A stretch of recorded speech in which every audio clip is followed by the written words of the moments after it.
Aujourd'hui, je vais vous parler de pourquoi vous devriez décider une fois pour toutes et vous y tenir. Dans la vie, pour la plupart des décisions à prendre, il s'avère en effet préférable de prendre une décision une fois et de s'y tenir ensuite.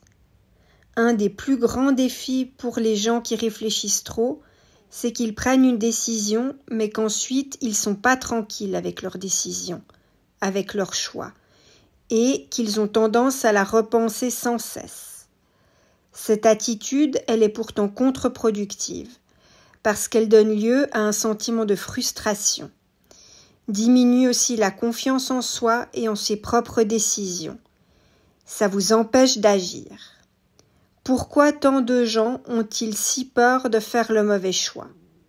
D'une part, une nature perfectionniste peut nous pousser à vouloir tout réussir du premier coup.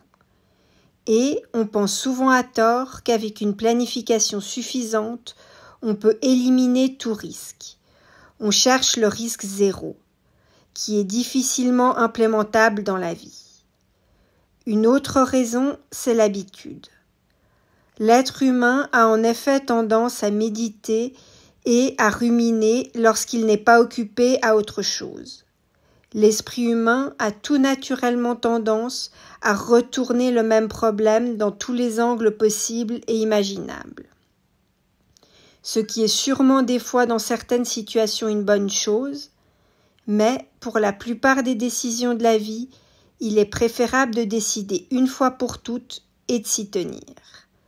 En fait, si vous souhaitez avoir davantage de clarté sur une décision, sachez que pour 99% des décisions que vous prendrez dans la vie, les 5 premières minutes de réflexion vous apporteront la plus grande partie de votre compréhension. Et que chaque fois que vous reviendrez sur la question par la suite, vous n'apporterez plus beaucoup de clarté supplémentaire. Au contraire, trop réfléchir devient souvent contre-productif. En fait, vous rendez les choses moins claires en agissant de la sorte. Vous pensez probablement que votre réflexion est productive, parce que vous avez constamment de nouvelles idées à ce sujet. Mais en réalité, vous analysez après coup des facteurs qui ont beaucoup moins d'importance que ceux qui vous sont venus à l'esprit au départ. Si vous en avez vraiment besoin, plutôt que de ressasser, demandez plutôt l'avis de proches en qui vous avez confiance. Ça vous aidera à ne rien manquer d'important, soit en raison de vos angles morts, soit en raison de préjugés que vous pourriez avoir.